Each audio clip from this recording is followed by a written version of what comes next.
So today we will start with the white matter of spinal cord. This white matter of spinal cord, it surrounds the gray matter. Here you can see it is surrounding to the gray matter. Now this white matter is mainly formed by both bundles of myelinated as well as non-myelinated fibers. It mainly contains myelinated nerve fibers. This anterior median fissure and the posterior median septum, it divides the entire mass of white matter into two halves. Here you can see this whole white matter is divided into two halves with the help of this anterior median fissure and posterior median septum. The band of white matter which is lying in front of the anterior gray commissure is called as anterior white commissure. Here you can see this is the anterior white commissure. Okay.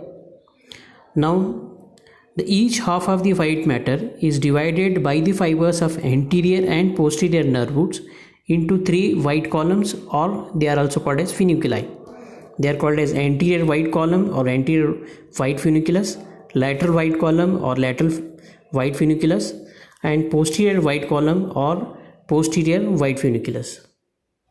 First one is about the anterior white column or anterior white funiculus. Here you can see this is the anterior white column or anterior white funiculus.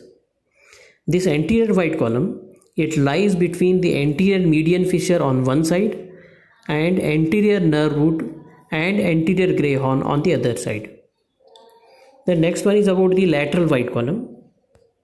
Here you can see the lateral white column or lateral white funiculus. It is present between the anterior nerve root and anterior gray horn on one side and posterior nerve root and posterior gray horn on the other side. This is about the lateral white column or lateral white funiculus. The next one is about the posterior white column or posterior white funiculus. Here you can see this is the posterior white column or posterior white funiculus. So this posterior white column, it is situated between the posterior nerve root and posterior gray horn on one side and posterior median septum on the other side. This is about the posterior white column. So this is about the white matter of spinal cord. The next thing is about the tracts of spinal cord. These tracts of spinal cord, here various nerve fibers are entering from periphery to the brain and various nerve fibers are coming from the brain to the periphery of the body. So these group of nerve fibers and ultimately all these nerve fibers, they have to pass through the spinal cord. So all these group of nerve fibers which are passing through the spinal cord are known as tracts of spinal cord. These tracts of spinal cord, they are mainly divided into two groups. One is short tracts and long tracts. These short tracts, they connect different parts of spinal cord itself. They are not coming out of the spinal cord, they are connecting only the different parts of spinal cord. These short tracts, they are again divided into two types. They are called as association tracts and commissural tracts. Association tracts means they connect the adjacent segments of spinal cord on the same side. Like they are connecting only to the right side of the spinal cord or only to the left side of the spinal cord, and they connect to the adjacent segments. They are called as association tracts.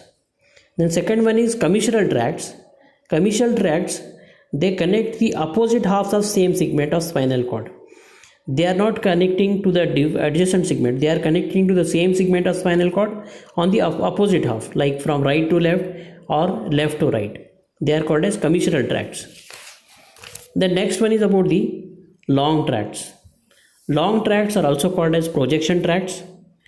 These projection tracts, they connect spinal cord with other parts of central nervous system, like they will connect to the cerebral cortex or cerebellum, etc. These long tracts are again classified into two types. They are called as ascending tracts and descending tracts. Ascending tracts, they carry sensory impulses from the spinal cord to the brain. They are called as ascending tracts. and these sensory impulses are basically coming from the peripheral parts of the body, and they are reaching to the spinal cord, and through the spinal cord they are reaching to the brain. These are called as ascending tracts. Then descending tracts, these are the tracts which carry motor impulses from the brain to the spinal cord.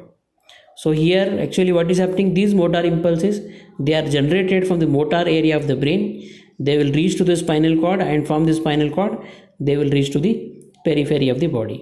So this is about the classification of tracts.